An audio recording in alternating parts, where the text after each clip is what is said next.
Okay, അപ്പൊ നമുക്ക് chapter start ചെയ്യാം. ആദ്യം ബയോമോളിക്യൂൾസ്. ബയോമോളിക്യൂൾസ് എന്ന് പറഞ്ഞാൽ എന്താണ്?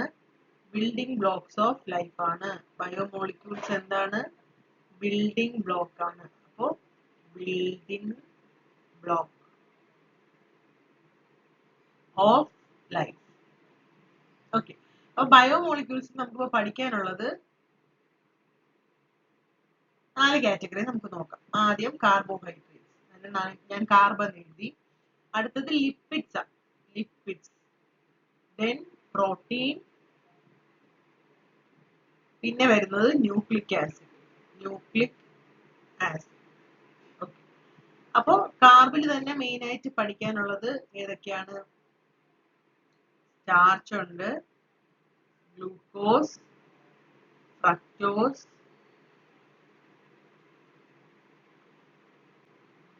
Cellulose, sucrose. ഇനി ലിപ്പിഡ്സിൽ ഏതൊക്കെയാണുള്ളത്? ഫാറ്റ്സും ഓയിൽസും. പിന്നെ വരുന്നത് പ്രോട്ടീൻ. പ്രോട്ടീനകത്ത് നമുക്ക് മെയിൻ ആയിട്ടുള്ളത് എൻസൈം, ഹോർമോൺ, പിന്നെയുള്ളത് ആന്റിബോഡീസ്. ന്യൂക്ലിക് ആസിഡിൽ വരുന്നത് DNA ഉണ്ട്, RNA ഉണ്ട്. അപ്പൊ ഇത്രയാണ് ബയോമോളിക്യൂൾസിന്റെ ഒരു ക്ലാസിഫിക്കേഷൻ.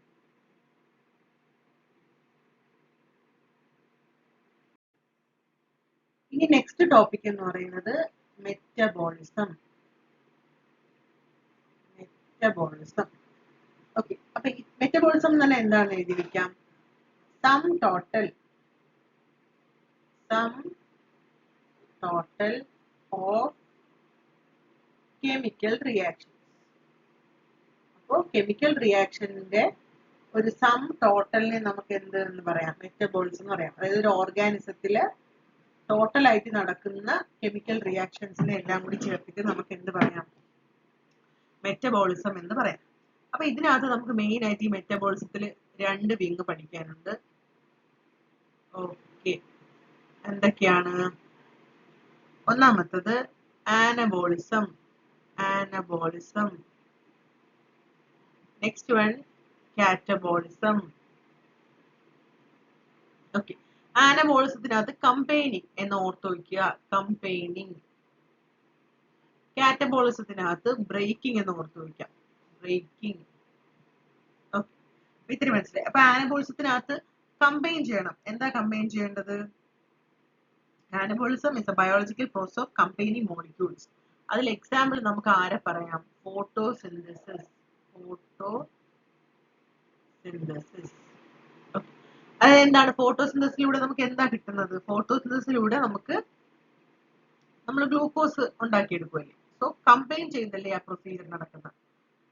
കാർബൺ ഡയോക്സൈഡും വാട്ടറും സൺലൈറ്റും എല്ലാം കൂടെ ഉള്ള ഒരു ഹെൽപ്പ് എടുത്തിട്ട് നമ്മൾ എന്ത് ചെയ്യാണ്?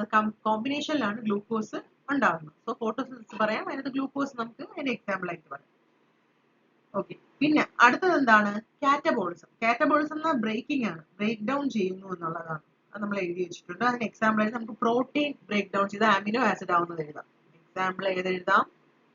പ്രോട്ടീൻ എന്ത് ചെയ്യുവാണ്? ബ്രേക്ക് ഡൗൺ ചെയ്ത് എന്താവുന്നു? Amino acids. അമിനോ ആസിഡ്സ് കൊണ്ടാണല്ലോ പ്രോട്ടീൻ ഉണ്ടാക്കിയിരിക്കുന്നത്. സോ പ്രോട്ടീൻ ബ്രേക്ക് ഡൗൺ ചെയ്തിട്ട് എന്തുണ്ടാവുന്നു? അമിനോ ആസിഡ്സ് ഉണ്ടാവുകയാണ്. ഓക്കെ, അതാണ് നമ്മുടെ കാറ്റബോളിസം. ഓക്കെ, അപ്പം അതായി. ഇനി അടുത്ത് എന്താണ് പഠിക്കാനുള്ളത് നമുക്ക്? എൻസൈംസും. ഇനി നമുക്ക് പഠിക്കാനുള്ളത് എൻസൈംസും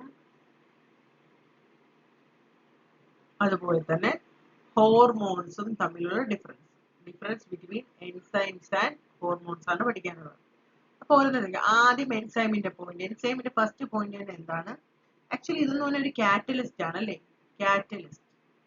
കാറ്റലിസ്റ്റ് കൊണ്ട് ഉദ്ദേശിക്കുന്നത് എന്താണ്? റിയാക്ഷൻസിനെ ആക്സിലറേറ്റ് അല്ലെങ്കിൽ സ്പീഡപ്പ് ചെയ്യാൻ. എന്താണ്? Accelerate or speed up. 2 ടേംസും നമുക്ക് ഓർത്ത് വയ്ക്കാം, ആക്സിലറേറ്റ് ഓർ സ്പീഡപ്പ് എന്ന് പറയാം. ഓക്കെ, അതിന് നമുക്ക് എക്സാമ്പിൾ ആയിട്ട് എന്തോ പറയാം? പെപ്സിൻ, അല്ലെങ്കിൽ നമ്മുടെ സലൈവ, സലൈവറി അമിലേസ്. ഓക്കെ, ഇതാണ് എന്ത് ചെയ്യുന്നത്? കാറ്റലിസ്റ്റ് ആയിട്ട് ആക്ട് ചെയ്യുന്നത്. റിയാക്ഷനെ ഫാസ്റ്റൻ ചെയ്യുന്ന ആൾക്കാരാണ് എൻസൈംസ് എന്ന് പറയുന്നത്. അപ്പം എൻസൈംസ് എന്താ? പ്രോട്ടീൻ കൊണ്ടാണ് ഉണ്ടാക്കി. നമ്മൾ സ്റ്റാർട്ടിങ്ങിലെ പറഞ്ഞു enzymes are made up of proteins അല്ലേ? അപ്പം ഇത് പ്രൊഡ്യൂസ് ചെയ്യുന്നത് എക്സോക്രൈൻ ഗ്ലാൻഡ്സ് ആണ്. എൻസൈംസ് പ്രൊഡ്യൂസ് ചെയ്യുന്നത് ആരാണ്? എക്സോക്രൈൻ ഗ്ലാൻഡ്സ് ആണ് ഇത് പ്രൊഡ്യൂസ് ചെയ്യുന്നത്. എക്സോക്രൈൻ ഗ്ലാൻഡ്സ് ആണ് പ്രൊഡ്യൂസ് ചെയ്യുന്നത്. ഓക്കെ, ഇത് റീയൂസ് ചെയ്യാൻ പറ്റും. ഇത് റാപ്പിഡ് ആയിട്ട് നടക്കുന്നുമുണ്ട്. ഈ ഹോർമോൺസിൽ നമുക്ക് എന്താ പറയാൻ? ഹോർമോൺ എന്ന് പറയുമ്പോഴത്തേക്കും നമുക്കൊരു മെസ്സഞ്ചർ ആണെന്ന് പറയാം. ബോഡിയുടെ മെസ്സഞ്ചർ ആയിട്ട് നമുക്ക് ആരെ പറയാം? ഹോർമോൺസിനെ പറയാം. ഓക്കെ, അതും പ്രോട്ടീൻസോ പെപ്റ്റൈഡ്സോ ഒക്കെ കൊണ്ടായിരിക്കും മെയ്ഡ് ചെയ്തിരിക്കുന്നത്. ഇത് പ്രൊഡ്യൂസ് ചെയ്യുന്നത് ഏത് ഗ്ലാൻഡ് ആണ്? Endocrine gland. എൻഡോക്രൈൻ ഗ്ലാൻഡ് ആണ് ഇത് പ്രൊഡ്യൂസ് ചെയ്യുന്നത്. എൻഡോക്രൈൻ ഗ്ലാൻഡ്സ് ആണ് ഇത് എന്ത് ചെയ്യുന്നത്? പ്രൊഡ്യൂസ് ചെയ്യുന്നത്. ഓക്കെ, അപ്പൊ ഇതിൽ നമുക്ക് എക്സാമ്പിൾ വേറെ രണ്ട് കാര്യങ്ങളും കൂടെ പഠിക്കാം. ഓക്കെ, അപ്പൊ നമ്മൾ ഇവിടെ ഹോർമോൺസിന്റെ കാര്യം പറയുമ്പോൾ യൂസ് ചെയ്യേണ്ട വേറെ വാക്ക് റെഗുലേഷൻ ആൻഡ് കോർഡിനേഷൻ. എന്തൊക്കെയാണ് ചെയ്യുന്നത്? റെഗുലേഷനും കോഓർഡിനേഷനും. കോർഡിനേഷനും റെഗുലേഷനും, ഇത് രണ്ട് കാര്യങ്ങളും ഇതിനകത്ത് നമ്മൾ എന്ത് ചെയ്യണം? ഇൻക്ലൂഡ് ചെയ്യണം. ഓക്കെ, ഇത് നമുക്ക് എക്സാമ്പിൾ ആയിട്ട് ഹോർമോൺസിന് ആരെ പറയാം? ഓക്സിറ്റോസിൻ, എക്സാമ്പിൾ അല്ലേ ഓക്സിറ്റോസിൻ. അതുപോലെ പ്രൊജസ്ട്രോൺ പറയാം. വിമണിലെ സെക്ഷൽ ഗ്രോത്തിനും മെൻസ്ട്രൽ സൈക്കിളിനും ഒക്കെ ഹെൽപ്പ് ചെയ്യുന്നതാണ്. ഓക്സിറ്റോസിൻ എന്ന് പറഞ്ഞാൽ എന്തുവാണ്? ഹാപ്പി ഹോർമോൺ ആണ് അല്ലേ? അപ്പം പിന്നെ ഉള്ളത് ഏതാണ്? ഈസ്ട്രജൻ പറയാം. അതുപോലെ ടെസ്റ്റോസ്റ്റിറോൺ പറയാം, മെയിൽ ഹോർമോൺ ടെസ്റ്റോസ്റ്റിറോൺ. അപ്പൊ ഇതൊക്കെ നമുക്ക് ഹോർമോൺസിൽ പറയാം. അതുപോലെ അഡ്രിനാലിൻ പറയാം. അഡ്രിനാലിൻ സ്ട്രെസ് ഹോർമോൺ അല്ലെങ്കിൽ എമർജൻസി ഹോർമോൺ ആണ്. ഫ്ലൈറ്റ് ഓർ ഫൈറ്റ് ഹോർമോൺ എന്ന് പറയുന്നതാണ് അഡ്രിനാലിൻ. അപ്പൊ ഇതൊക്കെ ഇതിനകത്ത് നമുക്ക് എക്സാമ്പിൾ ആയിട്ട് പറയാം.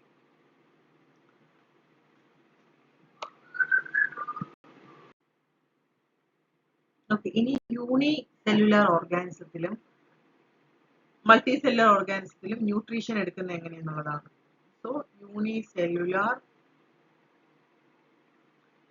Multi cellular. ഓക്കെ, സോ ഇത് എങ്ങനെയാണ് അവരുടെ സബ്സ്റ്റൻസസ് എക്സ്റ്റേണൽ എൻവയോൺമെന്റിൽ നിന്ന് collect ചെയ്യുന്നതെന്നുള്ളതാണ്.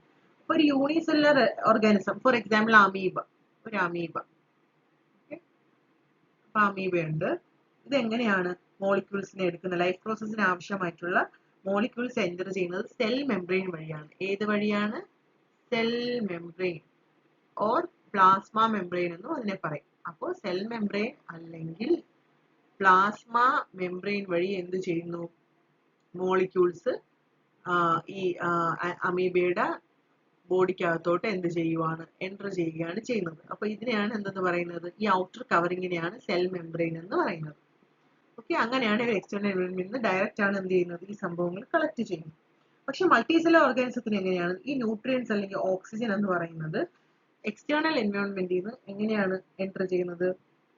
The nutrients and oxygen enter into the cell from external environment. Oxygen is directly absorbed into the blood. നമുക്ക് എങ്ങനെയാണ് ഓക്സിജൻ എന്ത് ചെയ്യുവാണ്?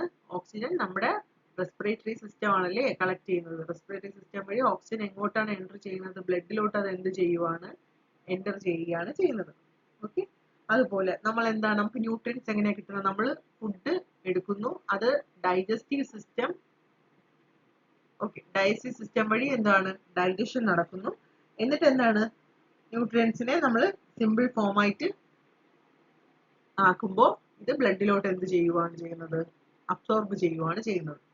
അങ്ങനെയാണ് മൾട്ടി സെല്ലുലാർ ഓർഗാനിസത്തിലെ പ്രോസസ് എന്ന് പറയുന്നത്. ഓക്കെ, എന്നിട്ട് these are filtered into the intercellular spaces from the blood and from there it enters to the cell. ഇനി ബ്ലഡിൽ നിന്നാണ് അത് എങ്ങോട്ട് എൻ്റർ ചെയ്യുന്നത്? നമ്മുടെ സെല്ലിലോട്ട് എന്ത് ചെയ്യുന്നത്? എൻ്റർ ചെയ്യുന്നത്. നമ്മുടെ ന്യൂട്രിയൻസും ആവശ്യമായിട്ടുള്ള കാര്യങ്ങളും ഒക്കെ ബ്ലഡിൽ നിന്നും എങ്ങോട്ട് എൻ്റർ ചെയ്യും? സെൽസിലോട്ട് എൻ്റർ ചെയ്യും. ഇങ്ങനെയാണ് അവരുടെ ഡിഫറൻസ് എന്ന് പറയുന്നത്. ഓക്കെ, സോ ഇതിപ്പോ നമുക്കൊരു യൂണിസെല്ലാറും മൾട്ടിസെല്ലാരും പറഞ്ഞു. ഇനി നമുക്ക് പ്ലാന്റ് സെൽ ഒന്ന് നോക്കാം. Plant cell. Plant cell. Plant cell ഇപ്പൊ ഇതൊരു പ്ലാന്റ് സെൽ ആണെന്ന് നോക്കാം. ഓക്കെ, അപ്പോ ഈ പ്ലാന്റ് സെല്ലിൽ എന്താണ് ഇത്? നമ്മൾ പറഞ്ഞതുപോലെ സെൽ മെംബ്രെയിൻ ആണ്, അല്ലെങ്കിൽ പ്ലാസ്മ മെംബ്രെയിൻ ആണ്. ഇതെന്താണ്? സെൽ അല്ലെങ്കിൽ സെൽ മെംബ്രെയിൻ അല്ലെങ്കിൽ പ്ലാസ്മ മെംബ്രെയിൻ ആണ്. ഇത് കൂടാതെ ഒരു ഔട്ടർ കവറിംഗിലൂടെ പ്ലാന്റ് സെല്ലിനുണ്ടാവും.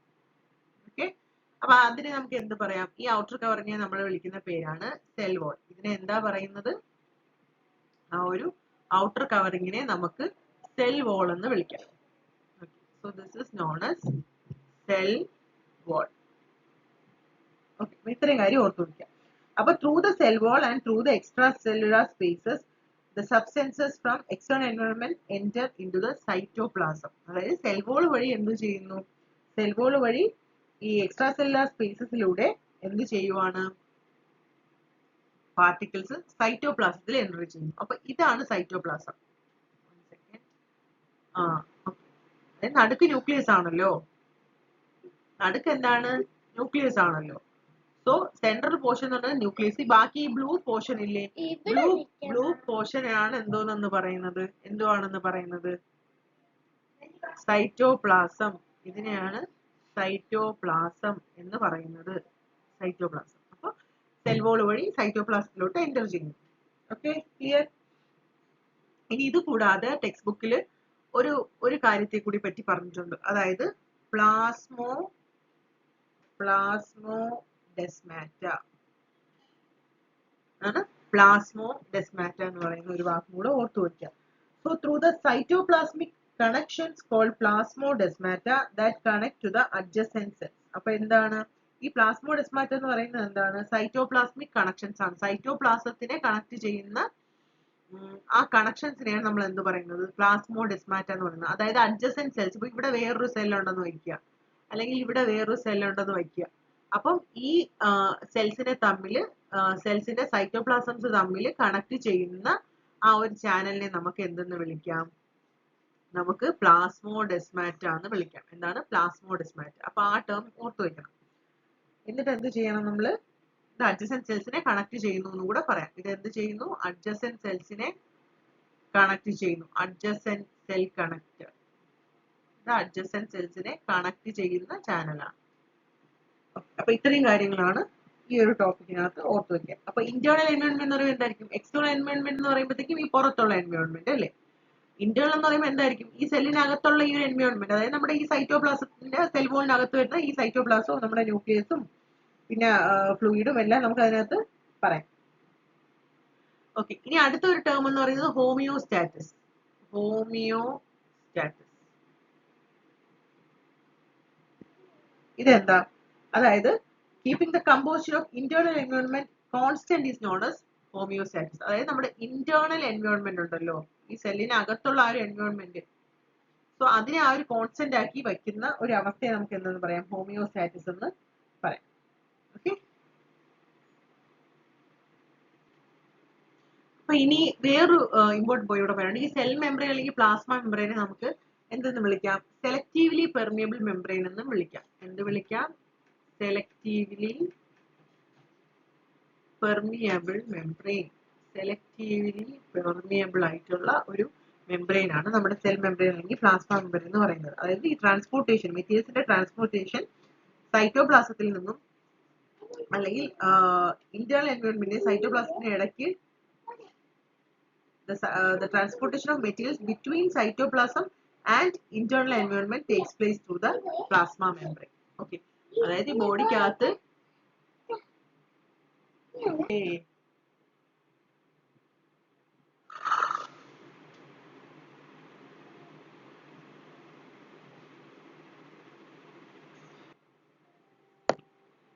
ഇതിലെ നമുക്ക് ഇതിലെ സെലക്റ്റീവ്ലി പെർമിയബിൾ മെംബ്രെയിൻ എന്ന് വിളിക്കാം. ആരെയാണ്? സെൽ മെംബ്രെയിൻ അല്ലെങ്കിൽ പ്ലാസ്മ മെംബ്രെയിൻ. അപ്പൊ സെലക്റ്റീവ്ലി പെർമിയബിൾ എന്ന് പറയാൻ കാരണം എന്താണ്? It allows the diffusion of some molecules only. എല്ലാ മോളിക്യൂൾസിന്റെയും എൻട്രിയും ഇതൊന്നുമില്ല. കുറച്ച് ആവശ്യമുള്ള മോളിക്യൂൾസിന്റെ മാത്രം ഡിഫ്യൂഷനെ അത് അലോ ചെയ്യുന്ന ഒരു മെംബ്രെയിൻ ആണ്. അതുകൊണ്ട് തന്നെ സെലക്റ്റീവ്ലി പെർമിയബിൾ എന്ന് നമുക്ക് പറയാൻ കഴിയും.